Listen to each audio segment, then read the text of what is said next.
asalaamaaleykum mbokki internet yu Senfootball TV nuyu naa leen bu baax seex leen di am mbégte saa su ne defal leen vidéo mbokki internet yi comme ni leen gisee tey ay match amoon na foofu ci Premier League diggante tamit West Ham ak donc Manchester United mu nekk match bu xam ne dañ ko doon xaar parce que Carrick dafa tegle 4 victoires yu am solo donc ñu doon xaar match bi léegi gis ngeen waa ji borom karaw yi xam naa moo nekkoon si débat yi malheureusement pour Manchester United à la fin lañ mujjee égaliser mu nekk benn match boo xam ne suñu gaynde bi a fait un très bon match en premier mi-temps mais en deuxième mi-temps je trouve que après dafa émoussé dafa sonn carrément ñu mujjee ko génn concernant Manchester United je pense que le match nul franchement c'est bien mérité à la fin ñoom ñoo joué ba Sesco centre yi si benn centre bu nice mu ñëw dugal bi Manchester mérite franchement point bi mu am à noter que mu nekk résultat bu baax parce que de l'autre côté on a vu que Chelsea a fait match nul après avoir mené 2-0 donc lii di Leeds United Stamford Bridge donc bu ñu demee ba égaliser ba Leeds égaliser 2-2 même si y a le but de Leeds bu xamante ne mën na nekk débat parce que on ñooy wax ne joueur bi da ko fotal et tout et que dire de Cole Palmer bi xamante ne occasion en or la am à la fin 2-2 tu le mets au fond on passe à autre chose c'est compliqué dinaa ñëwaat si Chelsea bu baax Mohamed Salah jamono bi ñoo ngi koy wax di côté de Arabie Saoudite si équipe bi ñuy wax Etihad ne fa la ay fa bi ñu nekk Danilo ne fa Karim Benzema jóge fa récemment dem di côté de Al Hilal moom nag c'est notre xibaar yi nekk foofu bi ñuy wax Zessen moo ngi xamal ne l'international égyptien masul sawar pour dem Arabie Saoudite l'année dernière mais actuellement il est prêt pour que l'année prochaine mu jóge di côté de Liverpool gis ngeen nag li mu dundee Liverpool ni mu bëree ren jii avec les top 6 top 4 Mohamed Salah amul kenn ku mu dugal bi c'est-à-dire Mohamed Salah niveau bi xamante ne yor na ko ren en Coupe d'Afrique face à na laa ko mën a waxee rivalam Sadio Mané xam nga wanewul dara li ñuy wax tegul dara lu leer donc Mohamed Salah du côté de Etihad gars yi ban xalaat ngeen ci am ce sera intéressant ma xam lan ngeen xalaat ci Salah. bu ñu jógee foofu comme ni ngeen gisee Chelsea progresse dans ses négociations pour Juan Alvarez qui pourrait quitter l'Atlético de Madrid cet été comme ni ngeen ko gisee ni moom laa lire léegi nii international argentin bi nekk du côté de Atlético de Madrid démb rek ñoo ngi leen di wax ne Arsenal moo ngi koy bàyyi xel et tout pour renforcer attaquam sans compter que waa Barça si toutefois Lewandowski day dem MLS ñoo ngi koy bàyyi xel aussi cette fois-ci on parle de Chelsea bi xamante ne donc bëgg nañu cet attaquant bi xam ne il est capable de mettre 25 voire beaucoup de buts en Premier League donc bu ñu amee l'international Alvarez bi xamante ne argentin bi xam ne woon na Manchester City xam bu baax le championnat anglais ça peut être intéressant pour Chelsea surtout que Chelsea manque un buteur bu xamante ne yenn occasion yi da koy dugal même si on parle du retour de Nicolas Jackson suñu attaquant bi donc maintenant am Alvarez pour man c'est un autre level bu ñëwee foofu dañuy wax kii di Lamine Yamal mooy le premier joueur ci 5 grands championnats à avoir atteint les 100 dribbles réussis jamono bii rek c'est-à-dire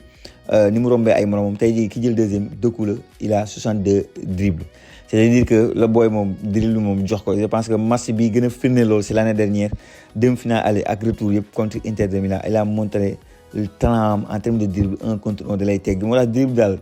tant que mu ngi mën a andi occasion mën a déséquilibrer équipe c'est toujours intéressant donc faudra compter sur Lamine Yamal pour mu gën a mën a sonal gars yi muy championnat Angleterre bi xamante ne boo xoolee classement bi amul ñeneen championnat France Serie A Italie mu nekk le numéro 1 c'est correct. Et pour ces statistiques, cette année, même s'il doit faire plus, même s'il a marqué beaucoup de buts, 30 matchs, 15 buts, 12 passes décisives. Mais là où c'est intéressant, c'est les 12 passes décisives. Pour moi,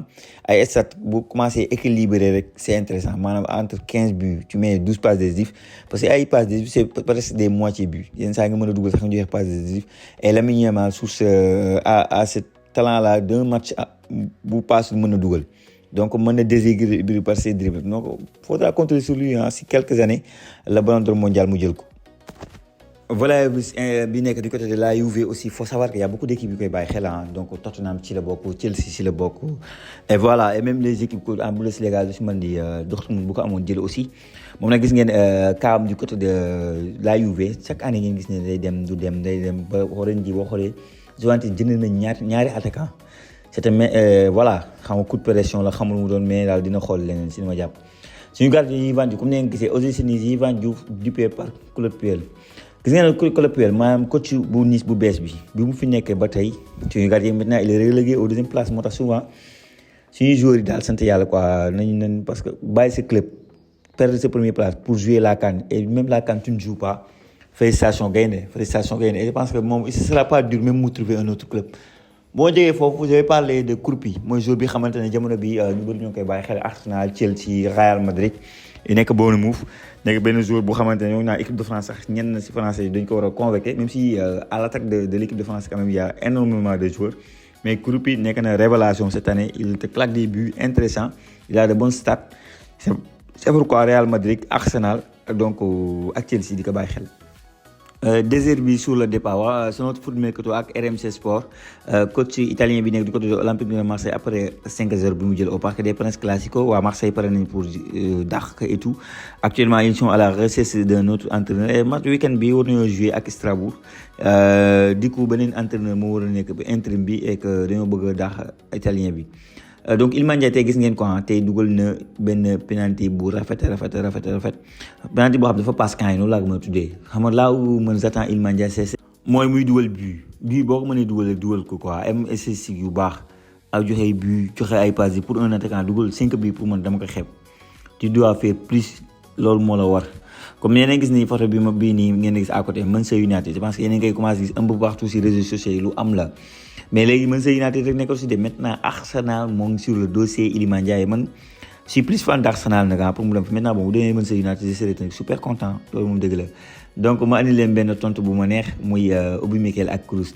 Obi Mikel dana man kii tàngul noonu Kroos tàngul noonu li ma appelé man mi mooy Real Madrid les donc ku doon Kroos tontu nag yow nag la moo tax joué Real Madrid léegi. mu nekk benn affaire bu reetaan wax na tamit sur le cas Cristiano Ronaldo le championnat Arabie Saoudite nee na dañ ko il mérite plus de respect ndax championnat Arabie Saoudite bu amee ba yenn joueurs di fa dem c'est grâce à Ronaldo donc il mérite du respect. Obi Mikel li mu ko tontu nii daf ma neex parce que Obi Mikel dafa sonaloon Nicolas Jackson moo tax ma sawar wax si. Donc kii di Pape Matar Sarr tey joxe na passe décisif donc si benn tête malheureusement xam nga Tottenham moom c'est compliqué irrégularité totale Newcastle seen dëkk leen fekk gagné leen kenn xamul taxawaayu yu Tottenham sa dëkk ñu la dóor avant ça mu xam nga ren déwén na duñ jouer Europa League duñ jouer Ligue des Champions mais duñ jouer dara moo tax Pape Matar Sarr daal l'année prochaine faudra sortir de Tottenham xooli leneen quoi jéem a découvrir leneen xool beneen club. Est-ce que tu seras là-bas titulaire, indiscutable et tout? Tu commences à perdre beaucoup de temps à toog ci banc Tottenham pendant que les autres Sénégalais jouent say concurrence ñoo ngi titulaire di wane seen bopp. Sera compliqué moo xam championnat Espagne ngay dem mais xoolal beneen championnat propre à tes qualités tu peux trouver un autre club je trouve. Avec 9 clean sheets suñu gardien bi donc Edouard Mendy c'est le meilleur gardien d'Arabie Saoudite xam nga souvent gars yi dañuy bëgg wax bunu mais bunu en termes de statistique ça va gën a baax si Arabie Saoudite en termes de statistique en Afrique ça jël na ñaari kan en trophée individuel ça que nekk na meilleur gardien du monde sax on peut wax même si joxuñu ko trophée mais année boobu ñëpp nañ ñoo mooy meilleur gardien jël Ligue des Champions et tout les débats entre les deux Edouard Mendy club bi mu jaar ça jaaru fa fu mu joué donc respecter Edouard Mendy. Cole Palmer du côté de Manchester United sama taskatu xibaar yi moom bi mu nekkee booy Manchester United la for la ba tax na waa Manchester xam nañ loolu bëgg nañ ko jënd et que ñu bëri ñu naan il serait séduit pourquoi pas de Manchester United bu leen bett bu fa demee quoi xam nga souvent doon leen ko bëgg a gëm parce que position Manchester United ak peut-être Chelsea mais le jour bu bëggee dara bëgg na dara c'est comme Pogba bu muy dem Manchester kenn d'accord woon et pourtant dem na. mais taxul nag li ñu wax du tax ñu fàtte tey lii Cole Palmer raté et que supporter yu Chelsea duñ ko gaaw a baal ay bu nekkoon Jackson ko du dégg nañu wax ne xamul dara jaar na fii mais entraîneur Chelsea tamit la moo ko teree dugal Mamadou Sarr match bi c'est en arme il a sa place si défense bu Chelsea il peut jouer ici di ma ko gis mu football si CAN bi noonu il a le niveau jàkkaarloog Mahmoud Salah sa dara xewul finale Coupe d'Afrique dara xewul donc il a sa place pourquoi duñ ko teg. moo tax entraîneur tey Cole Palmer jaay na la à 2-2 il te met ce but là à la fin mais tu gagnes le match au Stamford Bridge surtout que yow da ngay chercher la Ligue des Champions avoir un match ak Leeds c'est baaxul benn yoon. Mauvaise nouvelle pour Arbeloa pour les joueurs de Real Madrid. Cadre bi di donc Jude Bellingham mën na absenté au moins 2 mois et qui dit 2 mois les matchs de Ligue des Champions yi xam dafa am solo trop barrage bi mën na ko arrêté match classico mën na ko arrêté des matchs hyper important pour waa Real Madrid l'international anglais mën na absenté yooyu les matchs mu nekk lu xamante ne mën na négatif maintenant nag attendons de voir que mu officiel que les 2 mois c'est clair ñu soog aussi wax la yenn yi peut-être mais nii déjà sunu taskatu xibaar bi mag nag foofu ci Espagne ñoo xamante ne il peut mën na toog 2 mois. 2 mois moom loo si mën a dégg dafa bëri 2 mois moom bëri na lool bu ko naree toog te du jouer ça peut être un problème pour le Real Madrid bi xamante ne difficilement lay gagner ay match am gis ngeen dernier match am c'est pas évident ay espoir individuel parce que xam nga à la fin peut-être donc du coup un Bellingham boo xamante ne du jouer mën na leen freiner. gars yi ma terminé en beauté ma tontuwaale seen i quelques commentaires yoo xamante ne gis naa ko mooy que